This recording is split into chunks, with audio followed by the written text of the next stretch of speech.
जीवन में कभी कभी ऐसे क्षण आते हैं जब व्यक्ति की कठिन परीक्षाएं होती हैं, आंखों में आंसू छिपे होते हैं और दर्द का पहरा होता है। अपने पराये हो जाएं, पूरी दुनिया के दरवाजे बंद हो जाएं,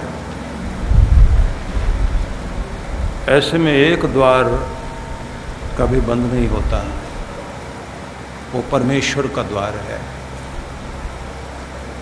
उस द्वार की आस हमेशा मन में रखनी चाहिए और ऐसे समय में काल जब विकराल हो तो काल के भी काल महाकाल को याद करना चाहिए कि जीवन का उत्कृष्ट रूप ये है, हर सफलता के पीछे की सफलता आनंद है। यदि कर्म करते हुए, जीवन जीते हुए प्रत्येक क्रिया में जिंदगी में आनंद नहीं है तो फिर आप बोझ ढो रहे हैं, कर्म नहीं कर रहे हैं, फिर जिंदगी बोझ है। यदि आप चिंताओं में और डरों में जी रहे हैं तो इसका मतलब कुछ परिवर्तन होना जरूरी है जीवन में। और यदि हम परिवर्तन अपने मस्तिष्क में नहीं लाते तो हमारी क्रियाओं में भी परिवर्तन नहीं होगा और हमारा वातावरण भी नहीं बदलेगा। बाहर से कोई भी परिवर्तन आए वो लाभ नहीं देगा जब तक कि हमारे भीतर में परिवर्तन ना आए। और भीतरी परिवर्तन तब होता है, हम लोग हिसार में आते आते थोड़ी देर रुके तो एक चर्चा कर रहे थे।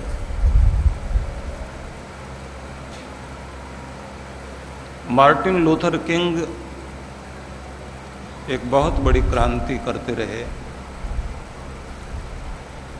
काले गोरे का भेद मिटाने में उन्होंने एक अद्भुत भूमिका निभाई। लेकिन उनके जीवन में वो क्षण बड़ा अद्भुत था जब एक बचपन में वो गुब्बारे बेचने वाले के पास खड़े थे। गुब्बारे वाला गुब्बारे में गैस भरता था और आकाश में उड़ाता था। बच्चे ने पूछ लिया, क्या काला गुब्बारा भी ऊपर जाएगा? क्योंकि यूरोप अमेरिका में काले लोगों के साथ बड़ा भेदभाव था, वो तरक्की नहीं कर सकते थे, ऊपर नहीं उठ सकते थे, हर जगह दबाया जाता था उनको। तो गुब्बारा बेचने वाले व्यक्ति ने कहा कि बेटा, जब और गुब्बारे ऊपर आसमान में जा रहे हैं तो ये भी ऊपर जाएगा। तो बच्चे को आश्चर्य हुआ कि ये कैसे ऊपर जा सकता है।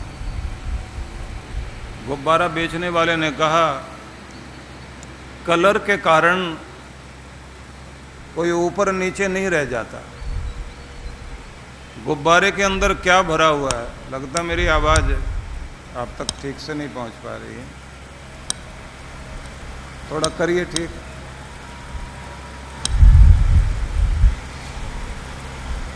तो गुब्बारे वाले ने कहा कि गुब्बारे के अंदर जो गैस भरी होती है, हाइड्रोजन गैस जो भरते हैं, उसके कारण गुब्बारा ऊपर जाता है। और बड़े होकर उसको समझ में आ गया कि तुम्हारा जन्म कहाँ हुआ, किस जगह हुआ, किस कुल में हुआ, तुम गरीब थे या जात छोटी थी, कुछ भी रहा हो, इससे फर्क नहीं पड़ता। फर्क इससे पड़ता है कि तुम्हारे अंदर क्या भरा है। अगर विचार ऊंचे हैं तो जरूर ऊंचे जाओगे, अगर आपकी सोच ऊंची है तो जरूर ऊंचे जाओगे, नहीं तो आप अपनी सोच छोटी होने के कारण छोटे ही बने रह जाओ।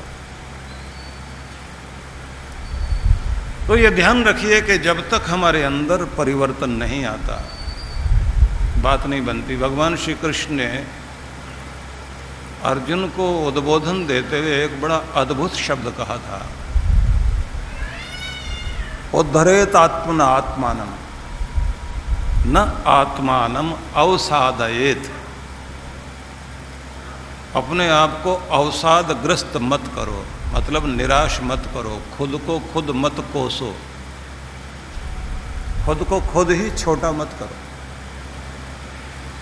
अपना उद्धार स्वयं करना होगा। अपने को कम आंकना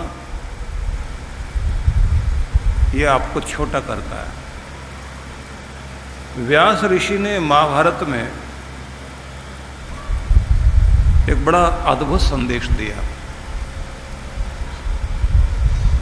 युद्ध से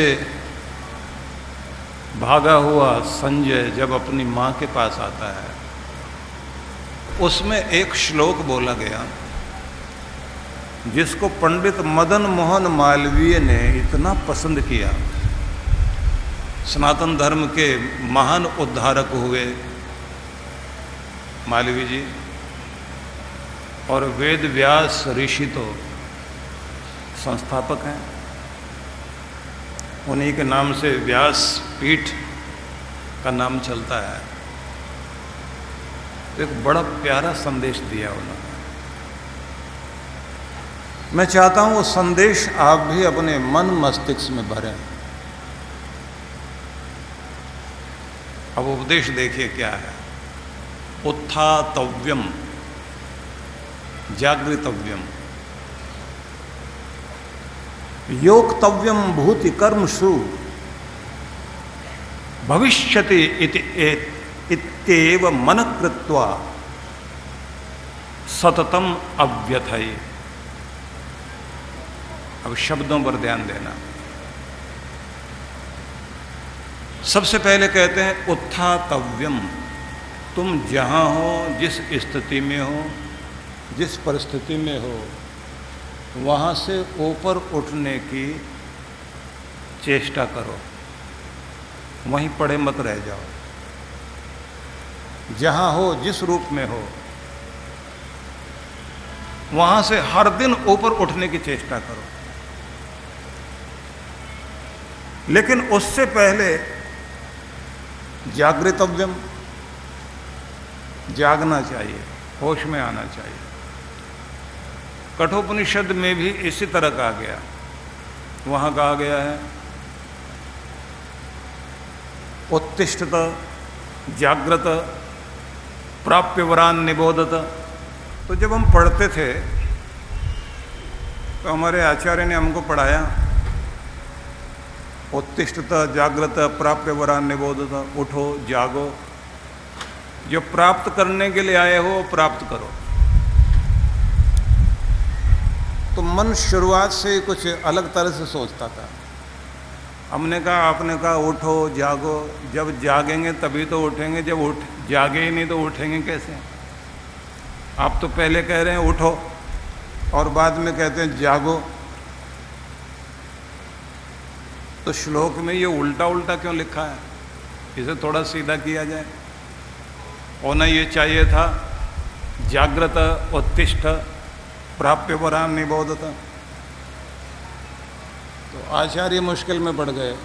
बोले जबान नहीं लड़ानी चाहिए, जैसा लिखा वैसे समझो। हमने कहा जी ठीक है। उसके बाद आचार्यों में बात चलती रही तो जो प्राचार्य थे वो आए। अगले दिन उन्होंने मुस्कुराते हुए सब बच्चों को इकट्ठा किया। इकट्ठा करने के बाद कहा जिस बच्चे ने ये प्रश्न किया था वो खड़ा हो जाए। तो हम खड़े हो गए। उन्होंने कहा फिर से दोहराओ। मैंने कहा आपने श्लोक में जैसे लिखा हुआ तो ऋषि वचन है। तो पहले कहा है कि उठो, फिर कहा है जागो। तो जब तक जागेंगे नहीं तब तक उठेंगे कैसे? पहले तो जगाओ फिर उठाओ। उन्होंने कहा कि ये आध्यात्मिक संदेश है। यहां साधारण नींद से जगाने की बात नहीं हो रही। यहां ये समझाया जा रहा है कि तुम जहां हो वहां से उठने की चेष्टा करो, और जागो का मतलब है होश में आओ। क्योंकि हर आदमी जो कर रहा होता है उसका आधा मन उस जगह होता है, आधा मन कहीं और होता है। आप चल जरूर रहे होते हैं, लेकिन चलते चलते भी कुछ सोच रहे होते हैं। आप घर में बैठे खा रहे हैं, खाते खाते भी आपका मन खाने में ही है, ऐसा नहीं है। आधा मन खाने में होगा, आधा कहीं और होगा। तो आदमी चल भी रहा होता है, सोया सोया चल रहा होता है, काम भी कर रहा होता है, तो वो अर्ध सुप्त अवस्था में होता है। कि व्यक्ति कर्म करे, जागे तो पूरी तरह से जागे। अब हम लोगों को उनकी बात पल्ले नहीं पड़ रही थी, तो उन्होंने समझाना शुरू किया कि बेटा जब बड़े हो गए तब समझ में आएगा कि आदमी चिंताओं के कारण इतना खोया खोया रहता है कि उसका आधा मन कहीं होता है और आधा मन कहीं और, जिसका परिणाम ये होता है कि खंडित मन से काम करता है, और खंडित मन से किया हुआ कार्य कभी भी पूर्ण नहीं होता। इसलिए सबसे पहले तो व्यक्ति को यह ध्यान रखना चाहिए कि तुम जहां हो उस अवस्था से ऊपर उठने का संकल्प लो। और दूसरा संकल्प ये लो कि तुम्हें होश में रहना है, बेहोशी में नहीं रहना। लोग कुछ गलती हो जाती है तो बड़े आके समझाते बोलते हैं ना, जब तुम ये कर रहे थे तुम्हें होश थी या नहीं, या जो तुम बोल रहे हो तुम्हें होश तो है, क्या बोल रहे हो? क्योंकि हम सभी स्वचालित प्रक्रिया के तहत कार्य कर रहे होते हैं। कुछ भी अंदर से निकल गया तो उसके बाद दुखी होते हैं। जैसे हमने सुबह एक बात कही थी, जब विद्यार्थी यहाँ थे तो मैं कह रहा था कि बोलने में बहुत सावधानी बरतना। एक बोलना होता है जिस बोलने से आप लोगों के दिल में उतरते हो, और एक बोलना वो होता है जिससे आप दिल से ही उतर जाते हो। तो बोलना वो होना चाहिए कि दिल से ना उतरो, दिल में उतर जाओ, ऐसा बोलना ही बोलना होता है। अब ऐसा तब होगा जब आदमी होश में रहेगा। जब सावधानी नहीं होगी तो कुछ भी मुंह से निकलेगा। तो बड़ा प्यारा संदेश है, और व्यास के शब्दों को आप, क्योंकि जो ऋषि वचन होते हैं वो अद्भुत होते हैं, वो साधारण नहीं होते, और हमें उन वाक्यों को अपने जीवन को सुंदर बनाने के लिए अपने पास लिखकर रखना चाहिए। हर दिन उसे आप दोहराओ। ध्यान रखिए, ये जो जीवन है ना हमारा, ये भगवान का दिया हुआ एक बहुत बड़ा वरदान है। अब कहते हैं कि जीवन अवसर है, यात्रा है, संग्राम है, परमात्मा का दिया हुआ वरदान है। तो बहुत तरह से इसकी व्याख्या की जाती है। एक बहुत प्यारे चिंतक हुए, उन्होंने कहा कि एक सांझ जब आसमान में रह रहकर बूंदियां गिर रही थी, तेज हवाओं के जकोरे चल रहे थे, तो हवा जैसे ही रुकी तो कुछ पंछी आपस में चर्चा कर रहे थे। सब एक दूसरे से कह रहे थे, तुम्हें समझ में आता है कि जिंदगी क्या है? तो सब अपना अपना अनुभव कहने लगे। हवा से पूछा गया कि तुम जो अभी इतने जोर जोर से चल रहे थे, तो तुम्हें जिंदगी के बारे में क्या तजुर्बा है? उसने कहा कि मैं तब अच्छी लगती हूँ जब मेरे बहने से बांसों के झुरमुट से होकर स्वर प्रकट होने लगते हैं, तब मुझे समझ में आता है कि जिंदगी संगीत है जिसमें आदमी बह जाए, झूमने लग जाए। जब तक आप जीते हो आपकी जिंदगी में नाद बहना चाहिए, जब तक आप चल रहे हो तब तक आपकी जिंदगी में संगीत रहना चाहिए। जब आप खुश होते हो तो आप गाते हो, जब आप गाते हो तो आप झूमने लग जाते हो। इसलिए जिंदगी कुछ और नहीं, गीत है, संगीत है। मेरा तो ये तजुर्बा है। अब उसी समय कहीं से उल्लू और चमगादड़ निकल आया, तो सबने कहा इससे भी पूछ लो ये क्या कहता है। तो इधर से उल्लू बोला, उधर से चमगादड़ बोला, हमें तो जिंदगी एक ही तरह समझ आई है, लगातार अंधेरे से लड़ते रहो और अंधेरे में लड़ते रहो। नहीं समझ में आए कुछ भी, लड़ाई जारी रखो। हमें तो जो दिमाग में आता है ना, वो दिमाग की तो सूझती नहीं। जो आदतें पड़ी हुई उसी हिसाब से अपने हाथ पांव चलाते रहते हैं और पेट भरता रहता है। तो सब उनको देखकर आश्चर्य करने लगे। तो सब ने कहा कुछ की जिंदगी बिना सोचे समझे जीती है, चलती रहती है, वो जिंदगी को ऐसे समझते हैं। लेकिन उसी के बाद एक और पक्षी सामने आया और उसने कहा कि मुझसे भी पूछना चाहते हो कि जिंदगी क्या है? उस पक्षी का नाम था गरुड़।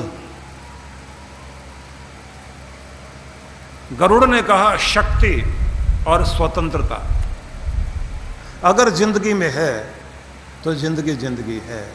अगर आप बेबस हैं, लाचार हैं और दूसरों के सहारे जिंदगी जी रहे हैं और आप शक्तिहीन हैं, तो फिर आपकी जिंदगी जिंदगी नहीं।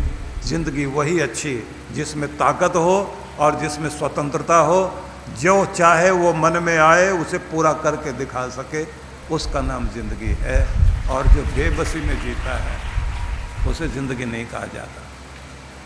इस पर बड़ी बड़ी व्याख्याएं हुई। इन व्याख्याओं में एक शब्द बड़ा अद्भुत कहा गया, वो आपको बताना चाहता हूं कि जहां जहां आप बेबस हैं वहां आप दुखी हैं, और जहां आप बेबस नहीं हैं वहां आप खुश हैं। मतलब ये, अगर आपकी खुशियां दूसरों पर निर्भर करती हैं तो आपकी खुशी अधूरी है। मेरा बेटा मुझे सुखी करेगा, मेरी बहू मेरा ध्यान रखेगी, मेरे माता पिता मेरा ध्यान रखेंगे, मेरा भाई मेरा ध्यान रखेगा। ये जो आपने अपनी खुशियां दूसरों पर टिका दी, कोई भरोसा नहीं, दूसरा हिल गया तो खुशी गई। बेटे का मूड बिगड़ गया तो आपकी खुशी गई, पत्नी के साथ झगड़ा हो गया, खुशी गई, क्योंकि आपकी खुशी दूसरों पर डिपेंड करती है। जिसकी खुशी दूसरे पर डिपेंड करेगी वो कभी खुश नहीं रह सकता, और जिसकी खुशी खुद पर डिपेंड करेगी उसे कोई दुखी कर नहीं सकता। इसलिए हमेशा अपनी खुशी अपने पर टिकाओ, दूसरों पर नहीं। दूसरों के भरोसे अगर जिंदगी जियोगे, जिंदगी नहीं जी सकते। और मैं बहुत पहले एक शब्द कहा था, 4-5 साल पहले मैंने ये कहा था कि जिंदगी खुद के भरोसे जी जा सकती है, दूसरों के सहारे नहीं। दूसरों के कंधों पर अगर जिंदगी जीना चाहते हो तो वो मुर्दा जिंदगी होगी, क्योंकि दूसरों के कंधों पर तो अर्थियां ढोई जाती हैं, जिंदगी नहीं ढोई जा सकती। जिंदगी को अपने बल पर जीने की चेष्टा करो। तो निवेदन ये है कि जब गरुड़ से पूछा गया कि जिंदगी को क्या समझते हो, तो उसने कहा स्वतंत्रता और शक्ति।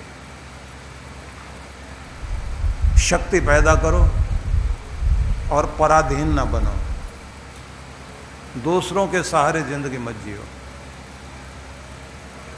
हमारे यहाँ परिभाषा की गई, एक डेफिनेशन दी गई, सुख क्या और दुख क्या। तो शास्त्रकारों ने परिभाषा करते हुए कहा, सर्वम परवशम दुखम, परवशता दुख है। जितना जितना आप दूसरों के वश में जिंदगी जियोगे, दुख बढ़ेगा। और जैसे ही परवशता खत्म हो जाएगी, आप जो प्रार्थनाएं करते हैं ना, उन प्रार्थनाओं में भी एक शब्द है, अदीना श्याम शरद शतम।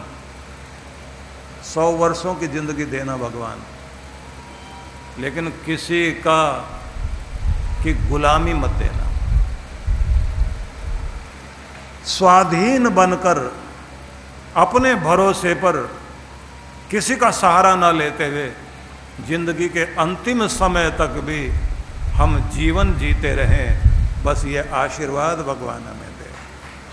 और यही मांगना भी चाहिए, भगवान से मांगना चाहिए, मुझे कभी किसी की सेवा की जरूरत ना पड़े, सेवा करूं पर सेवा कराऊं नहीं, किसी को देकर खुश हों लेकिन हाथ फैलाने की नौबत कभी ना आए। हंसते मुस्कुराते जिंदगी जीऊं लेकिन रोते रोते ये जिंदगी ना कटे। भगवान से ये प्रार्थनाएं करनी चाहिए। हालांकि प्रार्थनाएं करने का भी ढंग होता है, प्रार्थनाओं में जान होनी चाहिए, प्राण होने चाहिए। कुछ प्रार्थनाएं मैं आपको नोट कराऊंगा, अगर आप पेन पेपर लाए हैं, जो लाए हैं जरा हाथ खड़ा करें तो फिर तो मैं लिखवाऊँ आपको। लगता है 1/4 लोग ही लाए हैं। तो चलिए अभी कुछ और बताता हूँ आपको। सुबह जब हम लोग बहुत सारे विद्यार्थी, 13 स्कूलों के विद्यार्थी यहाँ आए हुए थे, तो मैंने उनसे पूछा कि जो मैं बोल रहा हूँ उसे आप ध्यान से सुनिए, बाद में पूछूंगा। तो बाद में जैसे मैंने उनसे कहा कि जो मैंने कहा है उसे कितने बच्चे दोहरा सकते हैं, तो आपको आश्चर्य लगेगा 65% बच्चों ने हाथ खड़े किए कि हम आपका पूरा कहा हुआ सुना सकते हैं। तो मुझे बहुत खुशी हुई और मैंने कहा मेरी तरफ से अपने लिए जोरदार ताली बजाना। एक अद्भुत दृश्य देखने को मिला, क्योंकि बच्चे कहाँ इतने ध्यान से सुनते हैं, लेकिन उन्होंने कहा कि हाँ हम तैयार हैं, हाथ खड़े करके। जो हम सुनते हैं ना वो हमारे अंदर अंकित हो, क्योंकि ये धार्मिक मनोरंजन नहीं चल रहा। एक समय है जब हम अपने मन मस्तिष्क का नवीनीकरण कर रहे हैं, नई शक्तियों से अपने आप को ओतप्रोत कर रहे हैं। तो इसलिए कहना चाहता हूं आपको, जीवन के अंतिम क्षण तक कर्मरत रहते हुए जीना चाहिए, लेकिन स्वाधीन, किसी के भरोसे जिंदगी जीने की चेष्टा मत करो। भगवान से यही कहो मेरे हाथ पांव चलते रहे, मुझे किसी की सेवा नहीं चाहिए, किसी का सहारा ना चाहिए। अगर सहारा चाहिए तो भगवान केवल तेरा चाहिए, बाकी इस दुनिया का कोई सहारा नहीं चाहिए। आखिरी तक अपने बच्चों की भी सेवा करनी पड़े करो, पर कराओ नहीं। मुझे बहुत अच्छा लगा था जब मैं शुरू में अमेरिका में गया, तो बाद में उस शहर में हमारा सेंटर बना शिकागो में। तो वो लोग हमें एक ऐसी कॉलोनी में लेकर गए जिसमें पीछे एक हवाई पट्टी बनी हुई थी, घरों के बीच में।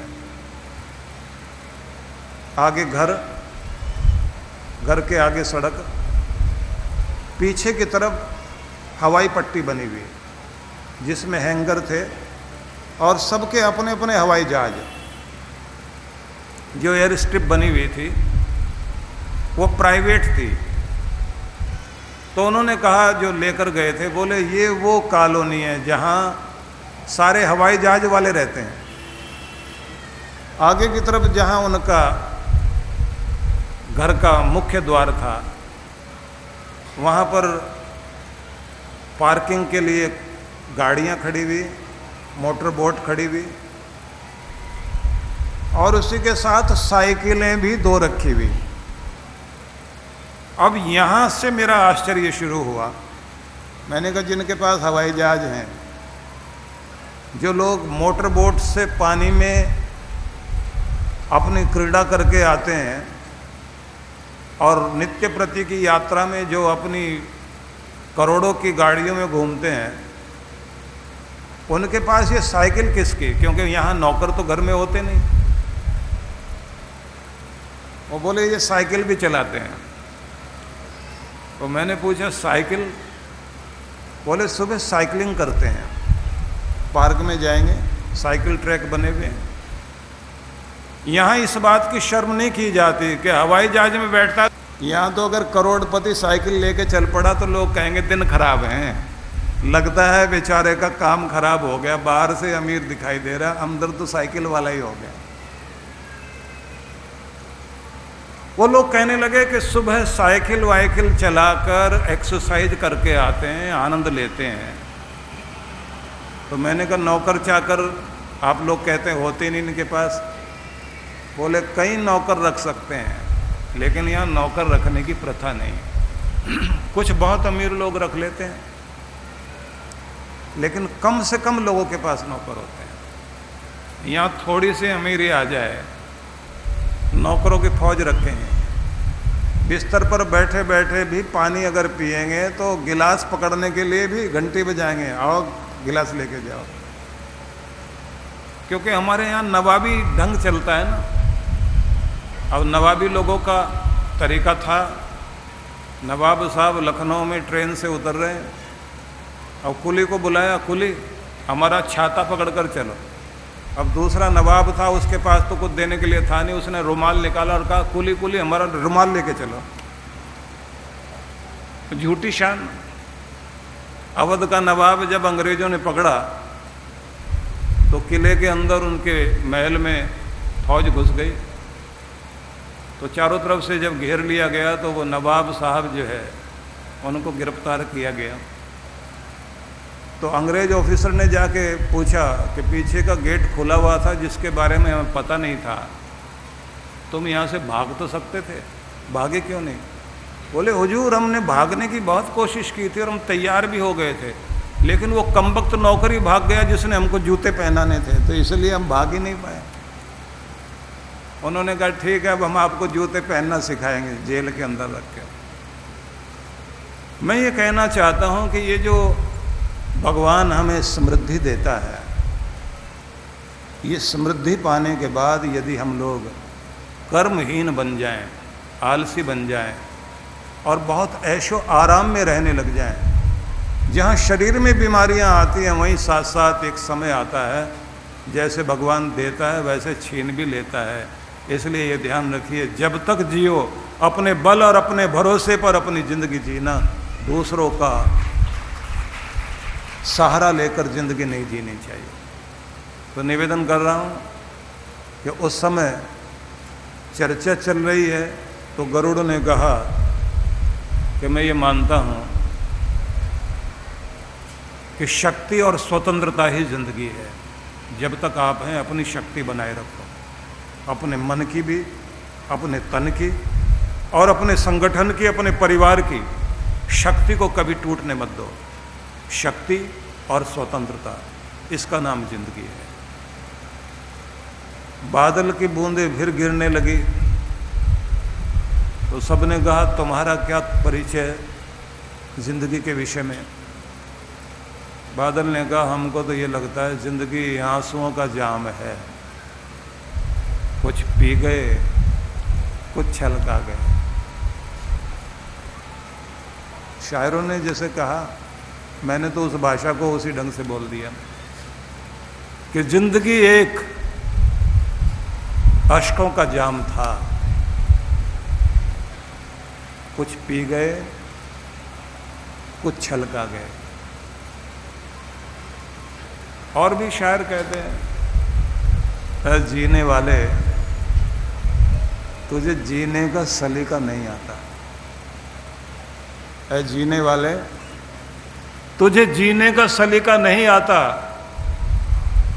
आंसू पीने के लिए होते हैं, बहाने के लिए नहीं। आंसू पीने के लिए होते हैं, बहाने के लिए नहीं। अपने आंसू को पी जाओ और हिम्मत के साथ ज़िंदगी को चलाओ।" तो कुछ का कहना यही होता है कि ज़िंदगी केवल आंसू है। छोटी सी चींटी ने कहा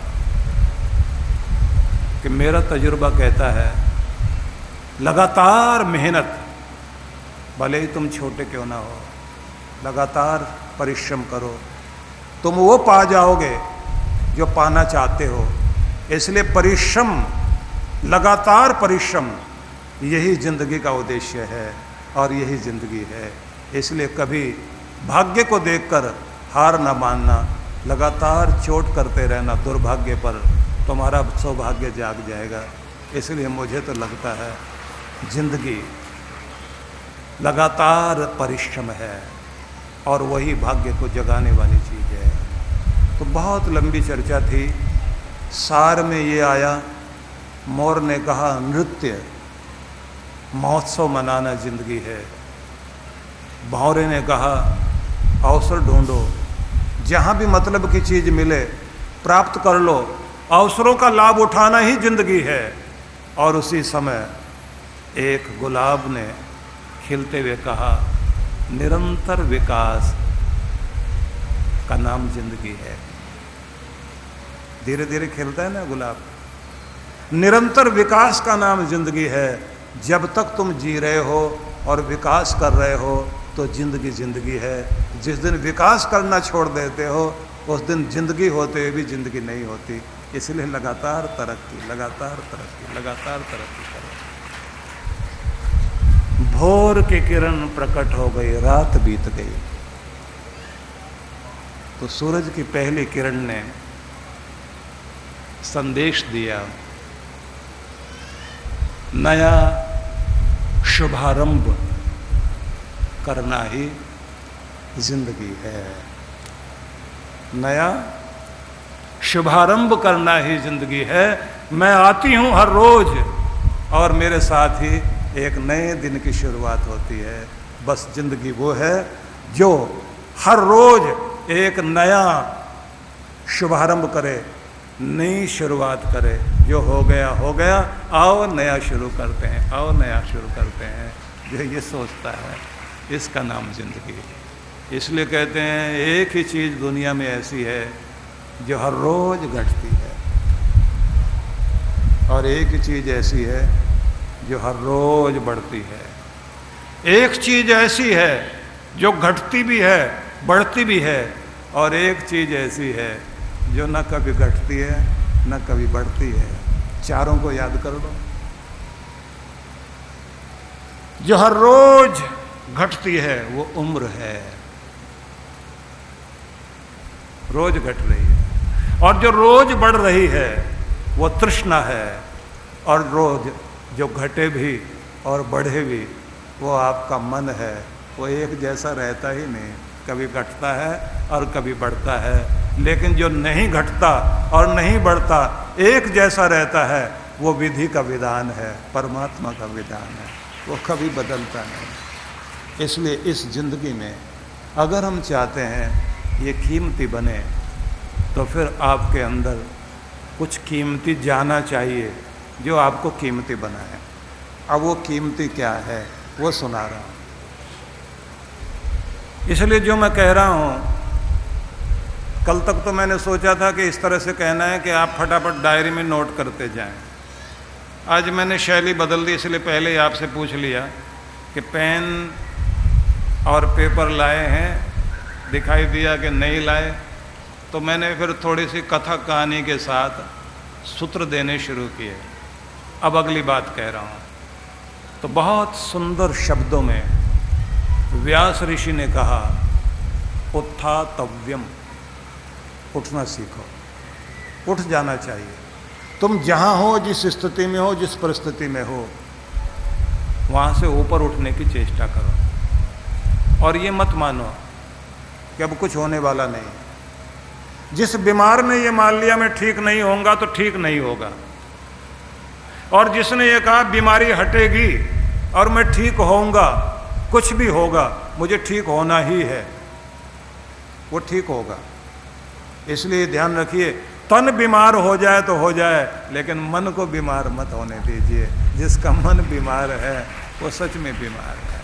आज से आप अपने आप को तैयार कीजिए कि भले ही तन से बीमार हो जाएं, लेकिन मन से बीमार नहीं होंगे। व्यक्ति तन से अपंग हो जाए, लेकिन मन से अपंग नहीं होना चाहिए। आप बाहर से निर्धन हो जाएं, लेकिन मन से निर्धन नहीं होने चाहिए। बाहर से दुर्भाग्य आपको हिला दे, लेकिन आपका मन नहीं हिलना चाहिए। आप अपने मन को जितना प्रबल, मजबूत और सुदृढ़ बनाएंगे, उतना आप दुनिया में ज़्यादा सफल होंगे। ठीक है, घटनाएं आपको प्रभावित करेंगी, कोई भी बात होगी, रुलाएगी जरूर, चोट देगी। और इंसान को जब बाहर वाले सताते हैं तो इतना दर्द नहीं होता, जब अपने सताते हैं ना, बड़ी पीड़ा होती है। दो दुकानें साथ साथ थी, लोहार की, सुनार की। तो लोहार की दुकान में भी सुबह सुबह काम चल रहा था, तो लोहे को हथौड़े से पीटा जा रहा था।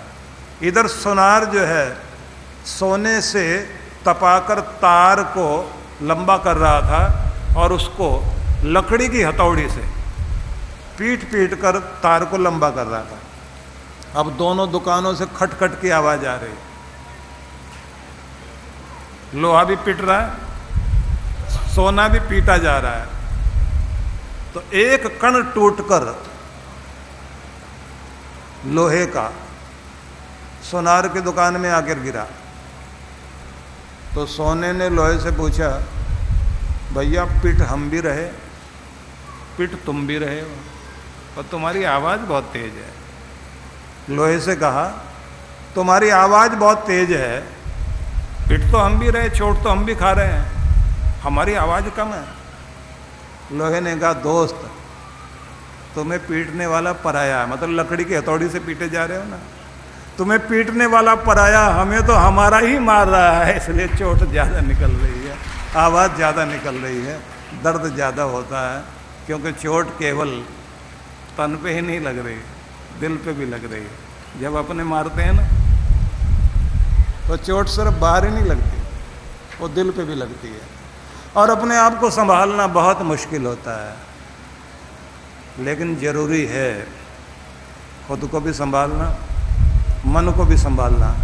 जिन्हें अपने आप को संभालना आ गया वो तो ऊपर उठेंगे, और जिन्होंने संभालना नहीं आया वो गिर जाएंगे। इसलिए आज से एक काम करना, जब कभी दर्द हृदय में भरा हुआ हो तो प्रार्थना जरूर करना। और प्रार्थना करते हुए क्या कहना है, तो प्रार्थना सुन लें। जो लोग बाद में ना रिकॉर्डिंग लेकर जाएंगे तो उससे नोट कर लेना। तो आप कहना, हे मेरे प्यारे प्रभु, जो मैं हूं और जो कुछ भी मेरे पास है, जो कुछ भी मैं करता हूं, वह सब आपको समर्पित करता हूं। अपने दर्द को भी, अपने आंसुओं को भी, अपनी पीड़ा को भी तुझे अर्पित करता हूं। मैं अपनी समस्त असफलताओं को और उस पीड़ा को जो मेरे हृदय में है, उसे भी आपको समर्पित करता हूं। और अपनी सफलताओं को भी मैं तुझे समर्पित करता हूं। मैं आपके प्रेम की ज्योति को चाहता हूं कि मेरे हृदय में हमेशा जलती रहे, भले ही बाहर कितना भी अंधेरा क्यों ना हो, बाहर तो कोई रोशनी दे न दे, लेकिन मेरे हृदय में अपने प्रेम की रोशनी हमेशा देना, जिसके सहारे मैं अपनी ज़िंदगी को जी सकूं। ये आशीर्वाद तुझसे चाहता हूँ, ये आशीर्वाद मुझे देना, क्योंकि जिसके साथ तेरा ये आशीर्वाद है और जिसके हृदय में ये प्रेम की ज्योति जग रही है, वो कभी अकेला नहीं होता, क्योंकि उसके साथ तू होता है। बस इस प्रार्थना को स्वीकार करना, ये प्रार्थना करना और इसका प्रभाव देखना। महसूस होगा कि अकेला नहीं हूँ, मेरे साथ मेरा रब है, मेरे साथ मेरा मालिक है, और मैं उसके सहारे जिंदगी की हर पीड़ा को पी जाऊंगा, हर कठिनाई को पार कर जाऊंगा। तो जब कभी मन बहुत उदास हो तो उस समय प्रार्थना करना,